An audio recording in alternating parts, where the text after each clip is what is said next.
সকাল সকাল কি মনে করে না আজকে চট করে একটু ছাদে গেছিলাম, বুঝছো। ভাবলাম একটু রোদ খেয়ে আসি, সাথে ফুলগুলাকেও দেখে আসি। কি যে ভাল লাগে, বিকালবেলা ছাদে উঠি তখনকার ফুলের এক রূপ আর সকালবেলার ফুলের না আরেক রূপ থাকে। কি স্নিগ্ধ, কি যে ঔজ্জ্বল্য, সাংঘাতিক অবস্থা। যাই হোক, শীতকালটা না ছাদটা আসলে এত মনোরম থাকে বলার মতো না। আর শীতকালটা তো এমনিই খুব সুন্দর আমার চোখে, অন্তত পক্ষে। যেখানে গরম নাই সেখানেই আমি। গরমকালটা হচ্ছে আমার জন্য একটা শাস্তির ব্যাপার, কিন্তু কিছু করার নাই, সব কিছু নিয়ে চলতে হয়, গরম শীত সব।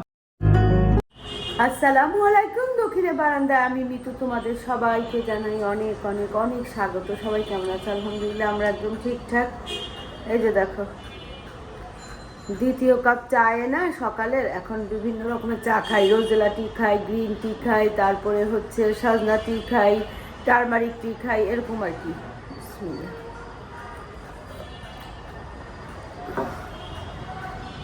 খুবই বিরক্তিকর অবস্থা, বুঝছো। চুলার আঁচ একদম কম।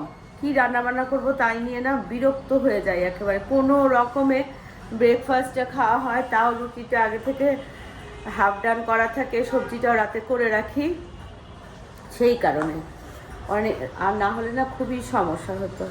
তো অরণ্য তো অফিসে চলে গেছে, সিমরন পড়তে বসছে, আর মাসাদ আহমেদও বাইরে গেছে, আর আমি এই যে রোজেলা টিটা নিয়ে বসছি। সিমরনও খাচ্ছে রোজেলা টি। এই হচ্ছে আজকের কাহিনী। কি করব বুঝতে পারতেছি না, কাজ করতে ইচ্ছা করছে না। সকালবেলা না ঘুম ভাঙছেই না, দাঁতে ব্যথা ঠিক না, একটা ক্যাপ পরা আছে, ওইটা না কয়েকদিন ধরে বেশ ডিস্টার্ব করতেছে। হঠাৎ হঠাৎ চিলিক মারে, একেবারে মাথাটা ঘুরে যায়, বুঝছো। অচিরেই দাঁতের ডাক্তার কাছে যাওয়া লাগবে। তা চলো রোজেলাত্রিটা খাই, তারপরে দেখা যাক কি করি ধীরে সুস্থে। আর কি করব, অরণ্য খেয়ে অল্প একটু খেয়ে না চলে গেছে, দুপুরে তো আর খাবে না। সিমরান আর অরণ্য শ্বশুর আর আমি হচ্ছে কি করলাম আজকে, ব্রেড আর এগ টোস্ট খাইছি, চা খাইছি, সেটা হচ্ছে সকালে। এখন তো দ্বিতীয় দফার কাহিনী চলছে। মাছগুলো হচ্ছে ভাবিদের বাসা থেকে কালকে দিচ্ছিল, মাছগুলো ভাজি ভাত বসাই দিচ্ছি। আর আমি এগুলো বের করছিলাম রান্নার জন্য, কিন্তু যে আজ রান্না করা যাবে না। তিনজন এখানে বসে বসে গল্প করতেছে, আমার সাথে চা খাচ্ছে আর গল্প করে। আমি কিন্তু চুপচাপ রান্না বান্না করতে পারি না, বুঝছো। রান্না করতে করতে না আমি হচ্ছে অডিও বুক শুনি, অথবা গান শুনি, অথবা হচ্ছে কোনো ডকুমেন্টারি দেখি, অথবা কোনো ট্রাভেল ব্লগ দেখি, অথবা শর্ট যে মুভিগুলো আছে না, শর্ট ফিল্মগুলো, সেগুলো দেখি আর কি। মোট কথা কিছু না কিছু করতে করতে রান্নাবান্না, কাটাকুটি, বাছাবাছি, যা বলো, ধোয়াধুয়ি সবই করি। কিন্তু আজকে সিমরানের সাথে গল্প করতে করতে পুরাটা টাইম রান্নাবান্না করছি। মনে করছিলাম যে তেমন কিছুই করব না, তারপরে দেখি কি যে না, গল্প করতে করতে একটু ভাজি করলাম, সবজি ভাজি করলাম, একটু মাছ করলাম, আর হচ্ছে আর কি করলাম, ভাত রান্না করলাম, আর তো কিছু করি নাই না। আর সিমরান এখানে রোজেলা টি খাচ্ছে। তো সিমরানের মধ্যে না একটা সহজ ব্যাপার আছে, বুঝছো, যেটা আমার ভীষণ, শুধু না অসম্ভব ভালো লাগে। জেনারেশন গ্যাপ বলে তো একটা ব্যাপারই থাকে। তো আমার মনে হয় কি, এই যে দেখো কি হাত পা দুলে দুলে আমরা দুজনে গল্প করতেছি। তো সেই জেনারেশনের সাথে জেনারেশন না গল্প গাছার মাধ্যমেই কিন্তু ভাবের আদান প্রদান হয়, চিন্তার, অনুভূতির, সব কিছুরই না এক্সচেঞ্জ হয় আর কি। ওর থেকে আমি শুনি, আমার থেকে ও শোনে, ওর থেকে আমি টিপস নেই, আমার থেকে ও টিপস নেয়। খুব ভালো লাগে, ভীষণ ভালো লাগে, বুঝছো। আর আমি সব সময়ই না মনে করি যে নতুন জেনারেশনকে দূরে সরায় না রেখে না তাদের কাছাকাছি যাওয়াটা খুবই জরুরি। তো এই যে এখানে আমি শিম আর আলু ভাজি করতেছি, আর ওদিকে না মাছ, ওই যে খোলসা মাছগুলো ভাজছিলাম, তারপরে না একটু মশলা দিয়ে ঝাল ঝাল করছি। এত টেস্ট ছিল মাছগুলা, রানী ভাবিকে আমি জানাইছিলাম যে অসম্ভব ভাল লাগছে, খুব ভাল লাগছে। তো যা বলতেছিলাম আর কি, যে জেনারেশনের কথা। তো সিমরানের চোখ দিয়ে আমি এই জেনারেশনের সাথে না একটু একটু করে পরিচিত হচ্ছি। আবার এই জেনারেশনে অনেক কিছু আমার খুব ভালো লাগে, বুঝছো। আর সবচেয়ে বড় কথা কি জানো, ভালো লাগাটা সব জেনারেশনেই কিন্তু থাকে, একটু খুঁজে নিতে হয়। মতের মিল নাও হতে পারে, অনুভবের মিল নাও হতে পারে, কিন্তু সেটাকে সব থেকে বেশি প্রায়োরিটি দেওয়ার কোনো মানে হয় না। সেটাকেই ফোকাস করো, যেটাতে তোমার জীবন সুন্দর সহজ হয়, সম্পর্কগুলো কাছাকাছি আসে। ইয়ে কি বলে যে আলু জিরার ভর্তা, লাল শাক, আর এটা হচ্ছে খোলসা মাছের ঝাল, ব্যাস।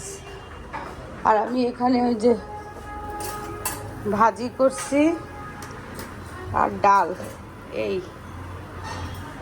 এই হচ্ছে রান্না বান্না। দেখি সিমরানের জন্য একটু ওয়াফেল বানাবো ভাবতেছি। ডাল আনতে হবে না? লাউ তরকারি দিব? হ্যাঁ হ্যাঁ, ভর্তা খাওয়া আর ডাল দেই, তাহলেই হবে। কয়টা বাজে? 2টা বেজে গেছে না? সিমরানের সাথে অনেকক্ষণ দুইজনে মিলে এখানে গল্প করলাম, বুঝছো? হয়ে গেছে। আজ অল্প থাকলেও না, বসালে তখন ঠিকই হয়ে যায়। চলো মাসাদা আমাদের খাবারটা দেই। সিমরানকে জিজ্ঞেস করলাম, বললো মা আমি পরে খাবো, পড়তে বসছে। এই যে না ডাল। আর কালকে আড়ঙে গেছিলাম রাতে ববি সহ, এটা আনছি দেখো। ও মা, এই যে কাপ বা গ্লাসের লিড, এত সুন্দর লাগলো আমার, না লিড দরকার। এই যে দেখো কি সুন্দর, তুলনামূলকভাবে না দামটা অনেক কম। এই যে দেখো কত, 328 টাকা। পুরাটাই কাজ করা কাঠের উপরে, বক্সটাও তাই, চারপাশে কাজ করা। আর সবগুলার এত দাম, এটার দাম কি ভুলে এত কম লিখে রাখছিল বুঝলাম না। এটা আনছি পুকুর জন্য, একটা হর্স আনছি, মানে ঘোড়া। ও আমাকে বলছিল একটা ঘোড়ার কথা। নাও চামিচ নাও, খাও। এখানে না আমি ময়দা নিছি 1 কাপের মতো, চিনি নিছি, 2টা ডিম নিলাম। একটা ডিম নিলেই হতো, ওয়াফেল বানাবো। আর ওই যে দেখো ওয়াফেলটা প্রিহিট করতে দিচ্ছি। আর কি দিব? আর দিব হচ্ছে একটু কর্নফ্লাওয়ার। একটা ডিম দিলেই হতো, কিন্তু আমি একটু ক্রিস্পি করতে চাচ্ছি, তো ওই জন্য 2টা ডিম দিলাম।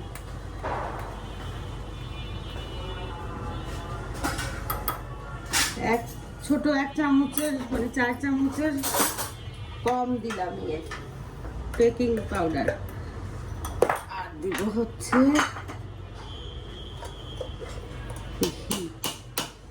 ব্যাস, হয়ে গেল। এখন এটাকে না, এটাকে কি করবো জানো? এটাকে হচ্ছে এই যে হ্যান্ড বিটার দিয়ে বিট করব। আর দিব দুধ, দুধ। ভ্যানিলা এসেন্স শেষ, অল্প একটু ছিল,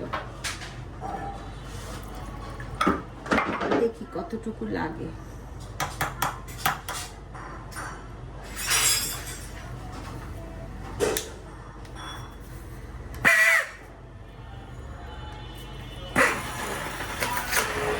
ভালো করে বিট করতে হবে।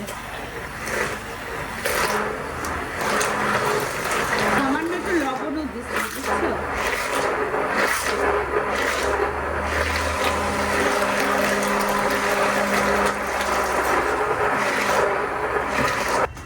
সেটাকে না আমি একটু প্রিহিট করে নিচ্ছি, বুঝছো? আমার ফোন আসছে, যাই। আর এই যে দেখো ব্যাটারটা ঠিক এরকম হচ্ছে। ব্যাটারটা দিয়ে দিব,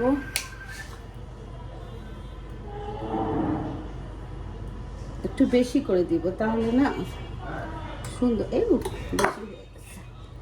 বিসমিল্লাহ। এটাকে না আমি 1-2 মিনিট করে 2 পাশ ইয়ে করছি, ফ্লিপ করে নিছি আর কি।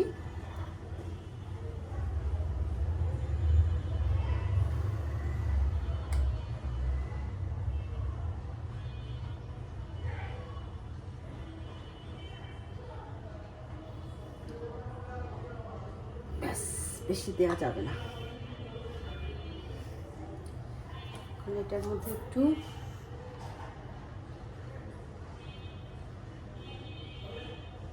মধু দিয়ে দিলাম। এবারে শরীর ভাল লাগতেছে না, মনটাও ভাল লাগতেছে না বলতেছে।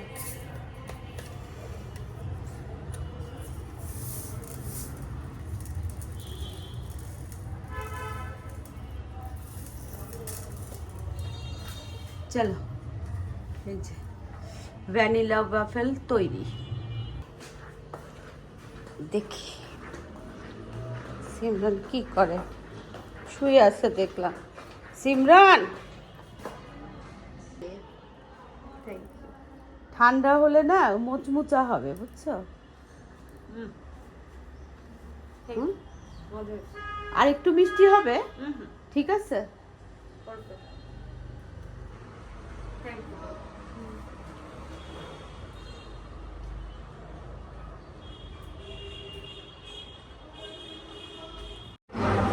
সারাদিন এদিক দিয়ে মিছিল মিটিং কত কিছু যে যায়, মাইকিং।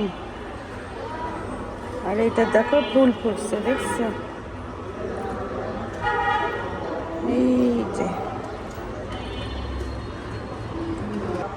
কি খাবো তু?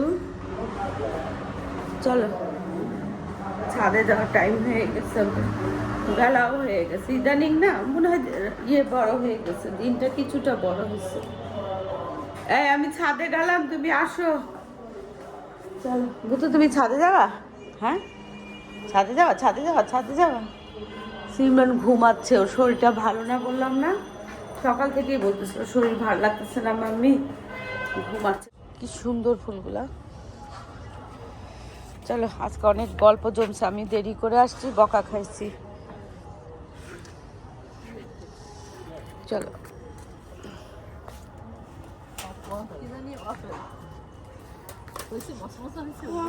মচমচা করলেই মচমচা হয়, অনেকক্ষণ রাখলে মচমচা হয়।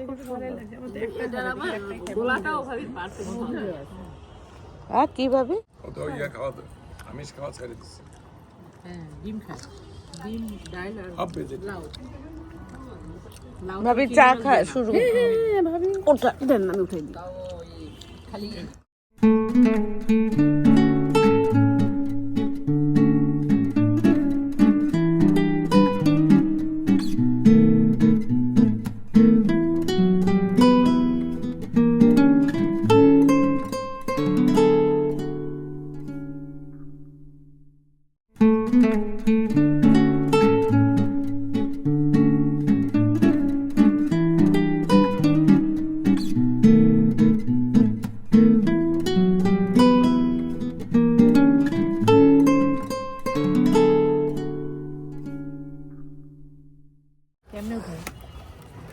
এই যে এখানে কোথায় দিন একটা বড় দেখছি। হ্যাঁ, ওই যে দেখেন, ওই যে কত বড়, ওই যে দাঁড়ান। আর এগুলো এরকম এগুলো কেটে নেন। হ্যাঁ, এগুলো একদম নষ্ট হয়ে যাচ্ছে। দাঁড়ান, ওই দিক দিয়ে যাই। ওরে আল্লাহ, হ্যাঁ হয় না? আমাদের তো হয়েছিল না, কত হয়েছিল ছোট ছোট, একটার মধ্যেই অনেকগুলা হয়েছিল। ধরেন তো ভাবি, আর আছে? এই যে এখানে একটা আছে, এই একটা আছে।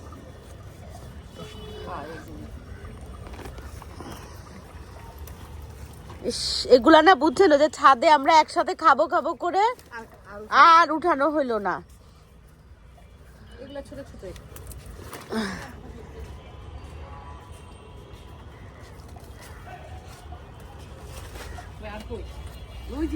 কই? না, লাগবে না।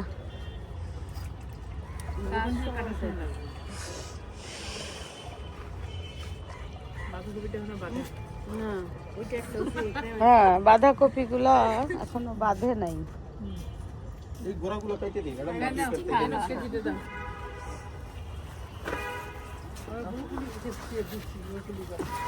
গোড়া কাট, শুধু গোড়া না, আপনি ওই গোড়া পাতাও কিছুটা কেটে দেন, হালকা পাতলা। হুম, হ্যাঁ হ্যাঁ,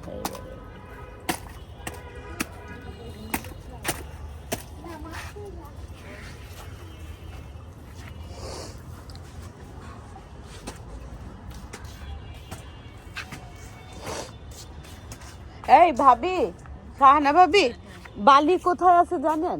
না ভাই, বালির বস্তায় ছিল। খুঁজলাম, দেখলাম না। আমি ওই যে বীজ নিছি না, বীজগুলো একটু লাগায় না ফেলে তো নষ্ট হয়ে যাবে। আমার কাছে একটা ইসের মধ্যে ওটা ওটা কি ওই টবের মধ্যে আছে, আপনি ভাবে ওটা দিয়ে দেবো আমি। কারণ আমার তো এখন আর এগুলো কাজে দেখে আমি সুদপার কাছে একটা ফুলের ছবি হ্যাঁ, হ্যাঁ, একসাথে হলে অনেক ভালো লাগে দেখতে। কিশোরগঞ্জের বিয়ে হাওড়ের ধারে আমি ওই প্রথম বললাম না ইসে দেখছি ওই জাহাঙ্গীরনগরে একদম লাইন দিয়ে লাগাইছি, সুন্দর লাগে দেখতে। ফুলগুলি একটু ফুলছে না? হ্যাঁ। আমি সেটাই বলতেছি যে কিছু এবার পুরা শীতকালে না অ্যাডেনিয়ামে ফুল ফুটতেছে। এই যে হ্যাঁ হ্যাঁ সুতপা, ওই যে দেখছে আমাদের অ্যাডেনিয়াম, হলুদ অ্যাডেনিয়ামে এই যে এখানে 3টা কলি আসছে। হ্যাঁ হ্যাঁ, এখানে একটা কলি আসছে। এবার হলুদ অ্যাডেনিয়ামও ফুটবে। কি সুন্দর না ফুলগুলা। মাঝখানে কুয়াশার কারণে হ্যাঁ আসলে হ্যাঁ, ব্লুমিংটা ভালো হয় নাই।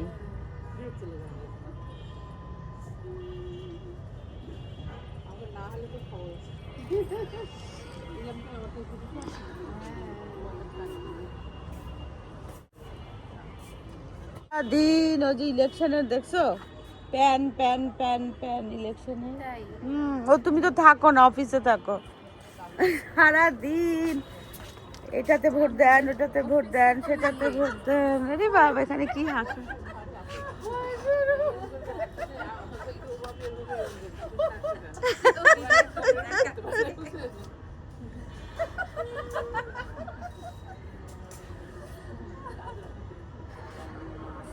কি নিয়ে এত হাসাহাসি আমরা? হ্যাঁ ভাবি, আবার রিপিট করেন, আমরা শুনি।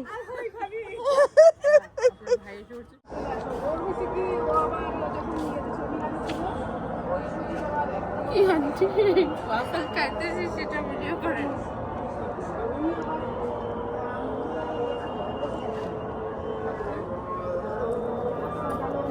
আমার এত, বুঝছো না, ছাদের থেকে যখন আমি নামতেছি না, হ্যাঁ আমার এত খারাপ লাগতেছে না, মনে হচ্ছে আমি সিঁড়িতে পড়ে যাব, কেন জানি বুঝলাম না, বুঝছো। এখন বাজে কয়টা দেখো, 9:15। আমি না ছাদেও লাগতেছে না, সিঁড়িতে যখন নামতেছিলাম তখন। তো এই যে আমি ছাদের থেকে নামার পরে না এত শরীর খারাপ লাগতেছিল। মাগরিবে যখন নামাজ পড়তেছে আমার মনে হচ্ছে আমি পড়ে যাব। পরে আমি না শুয়ে গেছি নামাজ শেষ করে। মাঝে আমার কোথায় কোথায় গেছে, কি কি করবো জানি, কি হলো, বারবার রুমে যাচ্ছে, আস্তে আস্তে আমি সবই টের পাচ্ছি, কিন্তু মনে হচ্ছে না যে আমি উঠি, বুঝছো। উঠলাম হচ্ছে বরাবর ফোনে, বরাবর ফোন মানে ভাইয়ার ফোন থেকে ফোন আসছে, তো বরাবর গলা শুনে আমি ধর্মরায় গেছি। আমার মানে এখনো বুক কাঁপতেছে। বরাবর কথা বলার মতো না এখন ইয়ে নাই, মানে খুব দুর্বল না। যাই হোক, তারপরে আমি বরপার সাথে কথা বলে না, বারবার সিমরান ঘুমাচ্ছে, ওর শরীর খারাপ, বললাম না, ওকে ফোন করতেছি যে ওকে বলি যে উঠে খাওয়া দাওয়া করতে, দেখে ফোন ধরে না। তারপরে উঠে এসে ওর রুমে গিয়ে দেখি রুম খালি। তখন মাদ্দাদ আহমেদ বলে কি, সিমরান তো ক্লাসে গেছে। এই ক্লাস বোধহয় 7টা থেকে 8টা পর্যন্ত ছিল সম্ভবত। তারপরে আর কি, পরে এখন সিমরানের সাথে কথা হলো, অলরেডি ক্লাস শেষ করে বাসার পথে। আর এখানে দেখো মিনা ভাবি না, এই নিজে মানে ওনার আপা মানে মিনা ভাবির বোনের হাতে, বড় বোনের হাতের তৈরি কুমড়ার বড়ি, বুঝছো, বগুড়া থেকে। আর সেখানে কি সুন্দর লিখে দিছে, রানী ভাবি 10টা, নাহার ভাবি 10টা, সুতপা 10টা, তারপর আমি। তো এটা দেখে আমি এতক্ষণ হাসতেছি। মিনা ভাবিকে ফোন করব, এর মধ্যে সুতপা ফোন করে না আমার খোঁজ নিল কয়েকদিন ধরে। সুতপার সাথে, সুতপা তো না, নাহারের সাথে প্রায় 3-4 দিন, সেই সরস্বতী পূজা শুক্রবারে, হ্যাঁ শুক্রবার পর বৃহস্পতিবার ওর সাথে আমার লাস্টে দেখা হয়েছে। তো ওই জন্য বললো আর কি, ভাবি মনে হয় কতদিন আপনার সাথে দেখা হয় না। আসলে ঠিক তো, আমি কিন্তু প্রতিদিন মনে করি, খবরাখবর পাই, কিন্তু দেখা হয় না আর কি। এই হচ্ছে অবস্থা। তো এখানে দেখো ঝিরি করে কি শিম আর আলু ভাজি করছিলাম মাসুদ আহমেদ, এটা দিয়ে এখন না খাইছে, রুটি খাইছে এখন না সন্ধ্যায়। তা আমি না মাছ ভাজতেছি, এই মাছগুলো রানী ভাবিদের বাসা থেকে ম্যারিনেট করা মাছ, দেখো কি সুন্দর করে ভাজছি একটা একটা করে। এই যে এখন কি করব বলো তো, একটু চা খেতে ইচ্ছা করছে কিন্তু বানানোর শক্তি নাই। কিন্তু ওই যে মাসুদ আহমেদ ছাদে চা ছিল না, দুধ চা, সেই চা লেফট ওভারটা ওই যে মিনা ভাবি ফ্লাক্সে দিয়ে দিছিল, সেটা খাচ্ছে। তো এখন দেখি আমি একটু স্থির হয়ে বসি, মাথাটা একটু ঠান্ডা হোক, তারপরে চিন্তাও করবো কিছু একটা খাবো। কারণ দুপুরে অত খাই নাই, সকালে ওই যে এগ টোস্ট আর ব্রেড টোস্ট খাইছি আর চা খাইছি। দুপুরে কিছু খাই নাই, ছাদে খেলাম, এটা সেটা নাস্তা খেলাম, চা খেলাম। এখন মোটামুটি একটু কিছু খাবো, তারপরে একটু রং চা বেশি করে আদা গরম মশলা দিয়ে রং চা খাবো, অরণ্যের খোঁজ নিব, বহুত কাজ আছে বুঝছো। তো এই হচ্ছে আজকের কাহিনী। চলো যে আজকে ভিডিওটা এখানেই শেষ করি, দেখা হবে তোমাদের সাথে একটা নতুন ভিডিওর সাথে। তোমাদের সবার সুস্বাস্থ্য কামনা করে আজকের মতো আল্লাহ হাফেজ। তোমাদের সাথে বিদায় নেওয়ার পরেই না রানী ভাবি আর আমি গেছিলাম নাহারদের বাসায়। নাহারেরও শরীর খুব খারাপ, তো ওই যে কুমড়া বড়িগুলো রানী ভাবিকেও দিলাম, নাহারকেও দিলাম, আর জোর গল্প সাথে চাটা খেয়ে তারপরে বাসায় চলে আসছি আর কি। এই হচ্ছে আজ